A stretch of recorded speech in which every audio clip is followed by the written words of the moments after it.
Hola, ¿qué tal amigos? Bienvenidos a su programa Fundamentos de la Fe, un programa que estudia las raíces del cristianismo. Soy su amiga Rosy Miranda y como siempre es un placer saludarles. ¿Alguna vez se ha preguntado si hay algo que el ser humano tenga o pueda hacer para alcanzar la salvación? ¿Depende todo de Dios? ¿No es suficiente con creer?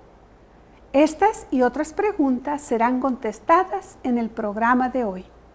Y ahora con ustedes el director del programa, el pastor Armando Miranda. Les invito para que inclinemos nuestro rostro para una oración al iniciar este estudio. Amado Padre que estás en los cielos, ven y enséñanos mediante tu palabra. En el nombre de Jesús. Amén. Hemos estado considerando la obra del Espíritu Santo en el creyente. Hemos analizado la labor del Espíritu Santo en la conversión, así como el trabajo del Espíritu Santo en la santificación. Sin embargo, hay un aspecto que hoy queremos estudiar: la participación humana en el proceso de la santificación. ¿Hay algo que yo debo hacer o que debemos hacer? ¿O no hay ninguna participación de los seres humanos? Para estudiar este tema hemos invitado una vez más al doctor Armando Juárez Ortiz, secretario académico y catedrático de la Escuela de Teología en la Universidad de Montemorelos. Bienvenido, doctor. Muchas gracias nuevamente. Aquí estamos para continuar estudiando la palabra de Dios. Un placer tenerte. Ahora, si la obra del Espíritu Santo en mi favor, en nuestro favor como seres humanos, es restaurar la imagen divina en nosotros, ¿cuál debiera ser mi actitud en relación con la obra del Espíritu Santo o mi participación? Si es que debo tener alguna participación o ninguna. No, definitivamente uno debe, es una labor de cooperación de Dios y el hombre. Si yo no estoy dispuesto, Dios no puede hacer nada.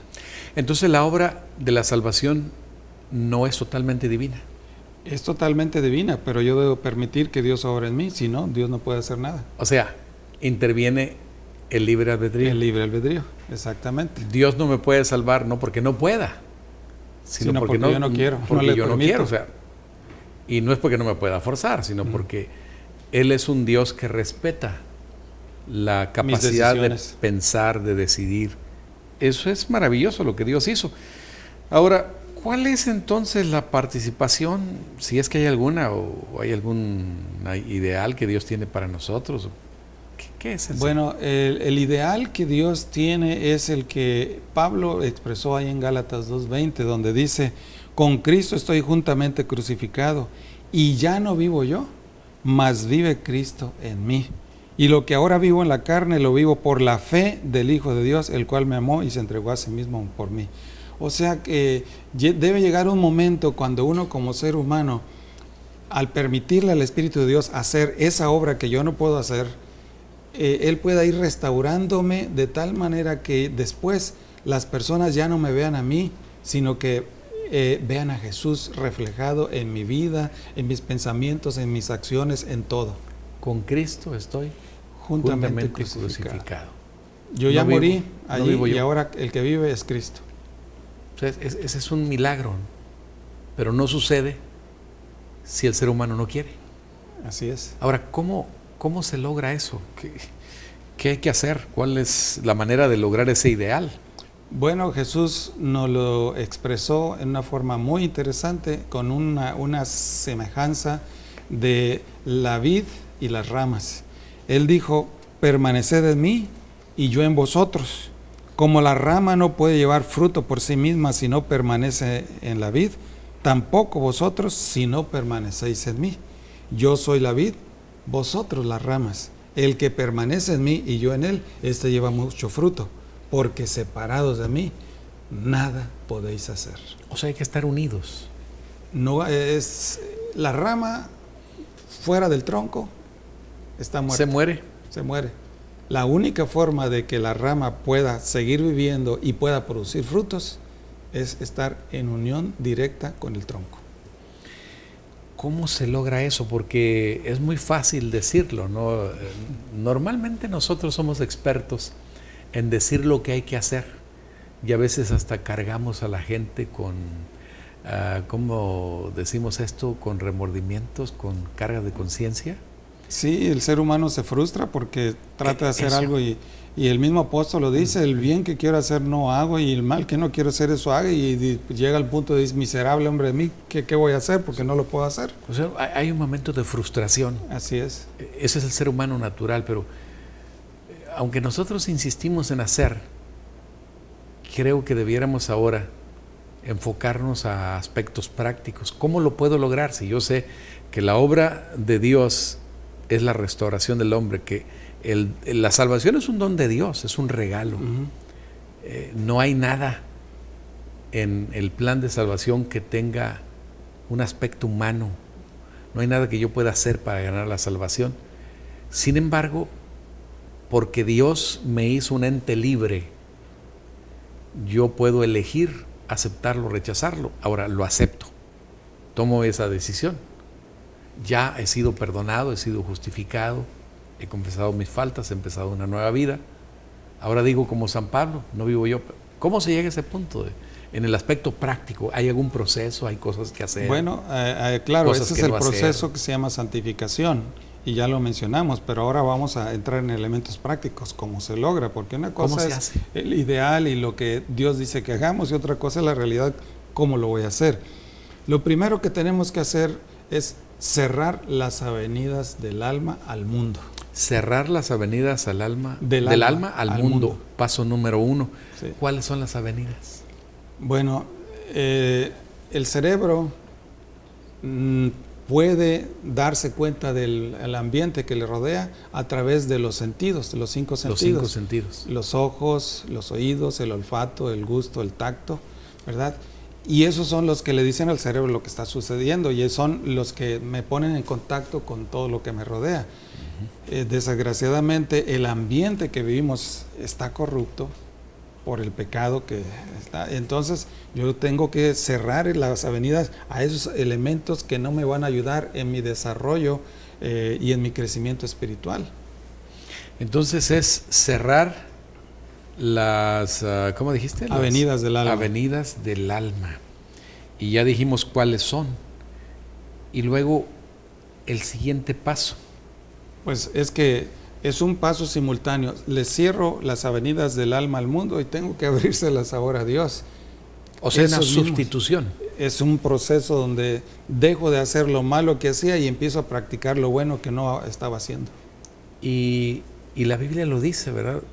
Que debemos dejar de hacer lo malo y aprender a hacer lo bueno. A hacer lo bueno. Porque por naturaleza, hacer lo malo es muy sencillo. No hay que ir a la escuela para aprender a ser malos. No hay que tomar un curso intensivo para hacer maldad. Eso ya lo traemos por naturaleza. Por naturaleza. Tenemos que aprender, eso sí lo tenemos que aprender, a hacer lo bueno.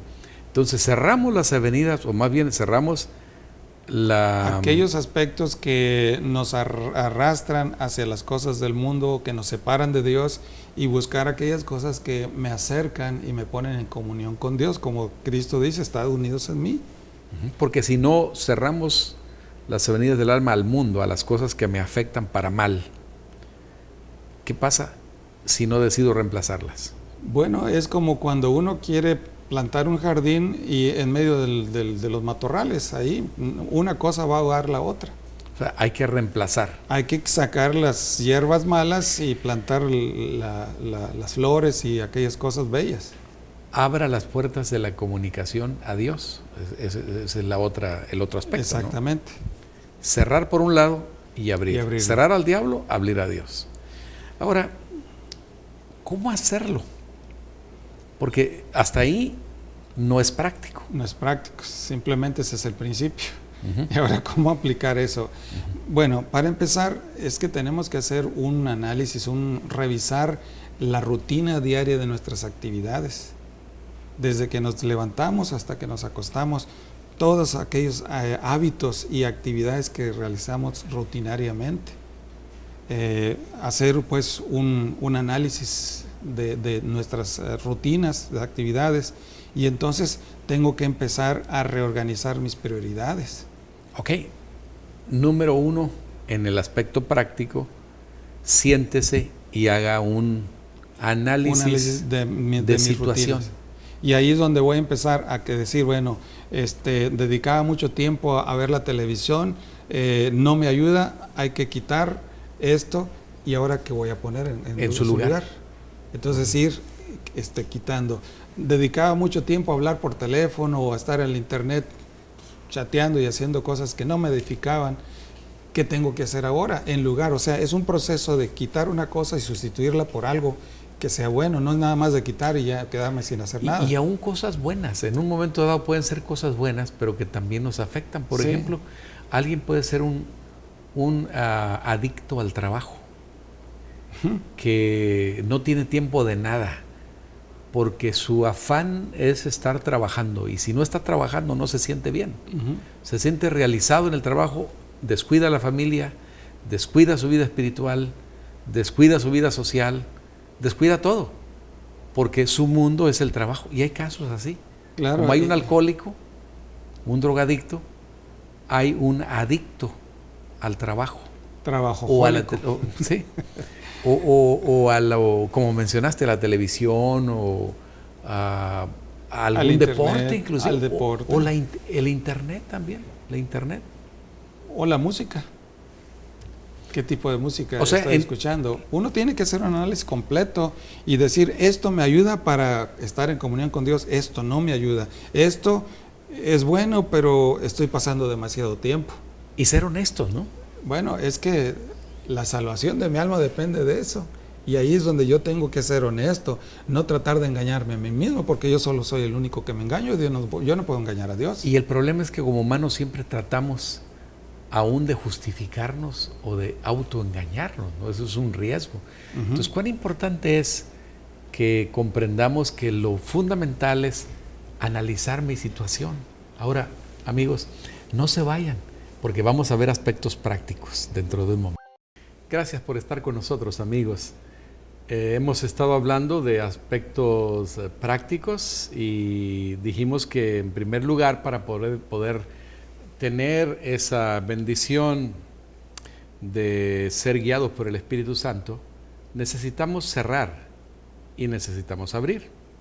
¿Cerrar qué? Las avenidas del alma hacia las cosas del mundo y abrirlas hacia las cosas de Dios. Correcto. Y dijimos que el primer paso práctico era hacer un análisis de nuestras situación. Rutinas, sí. Rutinas y todo esto. Para ver la situación en la que nos encontramos. ¿Cómo realista y honesto. Así es. Entonces, al analizarlas, tengo que detectar aquellos aspectos que no me ayudan en mi vida espiritual, que tengo que eliminarlos, aquellos aspectos que son buenos, pero no es bueno que sea demasiado, porque lo bueno también en demasiado no es conveniente, y entonces establecer en base a las prioridades, establecer yo un plan de devoción, de comunión con Dios. Quiere decir que hay un riesgo también cuando es un extremo, que puede haber un fanatismo o un legalismo. Así es. O por el otro lado, el otro extremo de la frialdad e indiferencia, ¿no? Hay que evitar los dos extremos. Una, la indiferencia, y el otro, el fanatismo. Yo recuerdo una experiencia de un muchacho que se pasaba 2-3 horas en oración, pero descuidaba todo lo demás. Eso no es prudente ni conveniente, ¿verdad? Eso no es de Dios, porque simplemente cuando se van a los extremos y cuando hay un fanatismo se olvida de lo demás, que son cosas apropiadas y son buenas, bueno, algo está pasando ahí, ¿no? ¿Qué otra cosa más? Primero el análisis, la rutina, estudiar la rutina. Número 2, ¿qué sería? Bueno, es que tengo que hacer un plan ahora yo, de qué es y hacia dónde quiero llegar. Establecer mi propio programa desde que me levanto. Si antes me levantaba corriendo, no tenía ni tiempo ni desayunar, ni siquiera hacer una oración con Dios, bueno, ahora tengo que reestructurar mi programación, poner a Dios primeramente, ya que el principio es buscar a Dios en primer lugar, ¿verdad? Y todas las demás van a venir por añadidura, ¿verdad? Hacer un plan. Hacer un plan. Hay gente que no le gusta eso de hacer un plan, sino que les gusta ser espontáneos y lo que venga en el día, lo que suceda, lo que me surja espontáneamente, eso es lo que voy a hacer. Ahora, en cuanto a la salvación, no podemos actuar así. Y yo pienso que ni en nuestra profesiones, vida, en ninguna cosa, no, en la vida práctica. Es que debe haber un plan para cada día y una rutina diaria donde yo debo tener un tiempo donde voy a tener mi comunión con Dios, debo tener tiempo para tener mi culto familiar con mis hijos, mi esposa, y un tiempo también donde incluso asistir a la iglesia, donde debo de tener comunión con Dios en compañía de otros que también están luchando por el mismo objetivo. Vamos a llegar a eso, yo creo que eso es muy importante Sí, también. es. Pero un plan tentativo de actividades. Ahora, lo siguiente es mantenerse alerta para detectar desviaciones. ¿Qué es eso?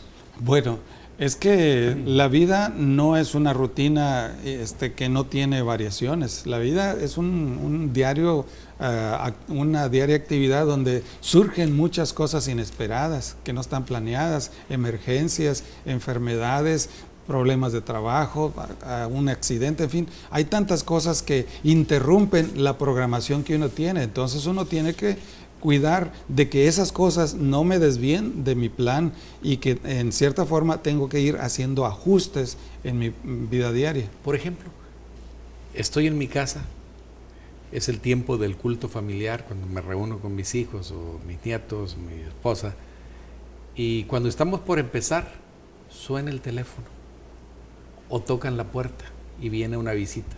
¿Qué debo hacer? Bueno, cambio mi programa, dejo a un lado el plan de Dios porque tengo una emergencia para atender, o sea, una visita o una cosa inesperada.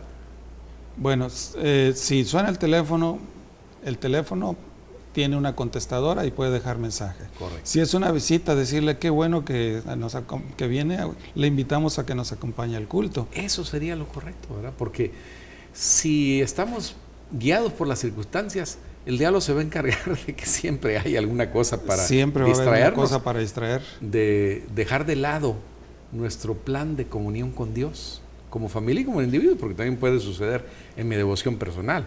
No es solamente el culto de familia, es el tiempo que yo dedico a solas con Dios y que me lo pueden romper también. Y sabes, eso es lo más importante, porque la salvación es personal. Si mi esposa tiene su tiempo de devoción y mis hijos también, y yo simplemente confiado porque mi esposa tiene muy buena comunión con Dios y mis hijos también, yo no lo voy a hacer, estoy en grave peligro. Definitivo. Por lo tanto, la base incluso del culto familiar debe ser la devoción personal, porque yo no puedo dar lo que no tengo.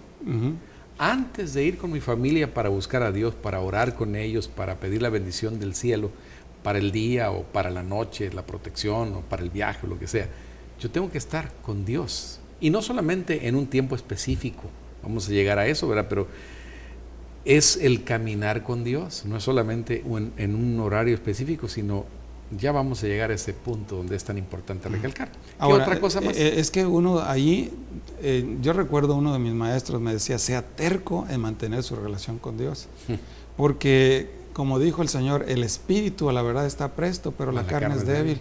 Y entonces hay muchas cosas que tengo sueño, que anoche no me desvelé, o que no dormí bien, que estoy muy cansado, o que tengo un compromiso que tengo que llegar más temprano. Esos detalles rompen la comunión con Dios o rompen la programación. Entonces yo debo buscar de alguna manera de que eso no se quebrante. Definitivamente ese tiempo está apartado, es un tiempo donde sagrado. No puedo ocuparlo para otra cosa, es tiempo sagrado, ¿verdad? Ahora, ¿qué otra cosa más? Bueno, muchos empiezan y casi las decisiones de año nuevo son, hoy Señor voy a tener mi comunión con Dios, voy a empezar a leer la Biblia, voy a estudiar, en fin, y a la vuelta de 2 semanas ya ni se acuerda de ello. Uno debe de ser terco y no desanimarse si por alguna razón no lo pude hacer, decir, bueno, ya no pude hacerlo. No, es que hay que volver y insistir, ser constante, perseverante. Porque me recuerda las decisiones que tú mencionaste de fin de año, principio de año, ¿no? Más del 50% de la gente que decide que va a bajar de peso haciendo ejercicio, en las primeras 3 semanas, más del 50% ya empieza a fallar en sus promesas. Entonces también sucede lo mismo en nuestras decisiones en nuestra vida espiritual, devoción personal. No sé qué porcentaje haya, pero debe haber un porcentaje alto también que empiece entusiasmado el año, pero tal vez al mes, a las 4 semanas, 5 semanas, ya volvió a su vida anterior y se olvidó del plan que tenía, sus nuevos propósitos. Eso es muy importante, ser constante. ¿Qué otra cosa más? Bueno, hay un pensamiento que a mí me gusta: conságrate a Dios cada mañana, haz de esto tu primer trabajo. Y dice, somete tus planes a Dios. Uno debe hacer planes, pero pedir a Dios que dirija en este día lo que tú quieres lograr y que la bendición de Dios te acompañe, y entonces luchar, ¿verdad?, porque esos planes puedan llevarse a cabo. Ahora, entremos a otro aspecto que tiene que ver también. Esto es muy práctico, pero hay algo todavía más práctico, específico.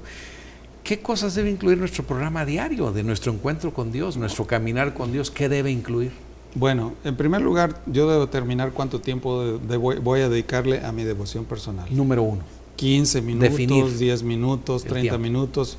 Si lo voy a hacer en la primera hora de la mañana, hay algunos que por circunstancia de trabajo sería imposible hacerlo porque trabajan toda la noche. En fin, uno tiene que establecer una cita con Dios en determinada hora y saber una hora fija. Una hora fija. Entonces ahora, ¿qué voy a hacer en esa media hora o una hora? ¿Qué voy a hacer? Bueno, lo primero es estudiar la palabra de Dios. Porque esa es la manera como Dios me está hablando a mí. Quizá primero es orar, ¿no? Bueno, es que para pedir la oración, el estudio de la Biblia y la meditación y comunión con Dios forman un paquete. En donde Dios me habla a través de la Biblia y yo a través de la oración me comunico con Él, y cuando estoy en silencio tratando de meditar y de pensar en la palabra de Dios, a veces Dios tiene también mensajes o nos impresiona de qué es lo que debo hacer, o incluso viene un texto de la Biblia que contesta a veces la preocupación que yo tengo. Ahora, pero si establecemos un orden, yo creo que debiéramos primero pedir a Dios su bendición al abrir las páginas del Santo Libro, ¿no? Que me revele su voluntad. Es la invocación primero, ¿no? Así es. ¿Qué otra cosa más? Dedicar tiempo para devoción personal, tener un lugar y hora para estar juntos, dedicar cierto tiempo para estar en comunión con Dios. ¿Qué más? Bueno, yo creo que en esa devoción es un encuentro personal que yo tengo con Jesús, en donde yo le voy a abrir mi corazón, le voy a hablar de mis planes, de mis preocupaciones, de mis aspiraciones, le voy a decir todo lo que yo siento. Ahora, yo tengo también en aspecto personal un momento de adoración al Señor. Por supuesto. Es donde yo tomo tiempo para alabarle con himnos y decirle lo mucho que lo amo. Eso es muy importante, porque lo que estamos haciendo es una respuesta al amor de Dios, ¿no? A la iniciativa de Dios. Y cuando hay esa respuesta, hay ese intercambio de ese maravilloso amor y presencia de Dios. Ahora, estudiar la Biblia, orar, que es lo clásico, y no solamente clásico, es lo más importante. Pero ¿cómo estudiar la Biblia? Bueno, hay muchos métodos, hay muchas formas. Está el año bíblico, que es lo más tradicional, tomar 3 capítulos diarios y un día especial leer 6, y en un año se lee la Biblia completa. Eso es lo más tradicional, lo más común. Pero hay otros métodos donde uno puede tomar un libro, leer la Biblia, este capítulo, ¿verdad? Y coger un comentario, tomar un comentario y analizarlo e ir estudiando con mayor profundidad y tratar de sacar. Hay otro método que se llama el método teológico, donde ¿qué Dios dice acerca de la salvación? ¿Qué Dios me dice acerca de Jesús? ¿Qué me dice este capítulo? Y hacer preguntas y tratar de responder. ¿Cuál es el mensaje que Dios tiene para mí hoy aquí? ¿Qué mandamientos tengo yo que hacer que Dios me está pidiendo que haga? Esas preguntas me ayudan para sacarle contenido a la palabra de Dios. Y es muy importante que entendamos que no es una sola forma de estudiar la Biblia. Hay muchas maneras, hay muchos métodos. Lamentablemente no tenemos demasiado tiempo, pero yo creo que es importante también que hablemos un poco de la oración. La oración no es solamente decir a Dios, Padre nuestro que estás en los cielos, y pedir lo que necesitamos. Es comunicación, diálogo. Ya mencionaste tú, decirle a Dios lo que siento, en fin. Ahora, también es el caminar diario con Jesús, no solamente la devoción personal allí, sino caminar con Dios. ¿Qué significa? Es invitar a Jesús que nos acompañe. En nuestro trabajo, en nuestro estudio, en nuestras labores, es sentir la presencia de Jesús y poder platicar con Él. Así, O sea, como en donde amigo. quiera que andemos, andamos con Jesús todo el tiempo.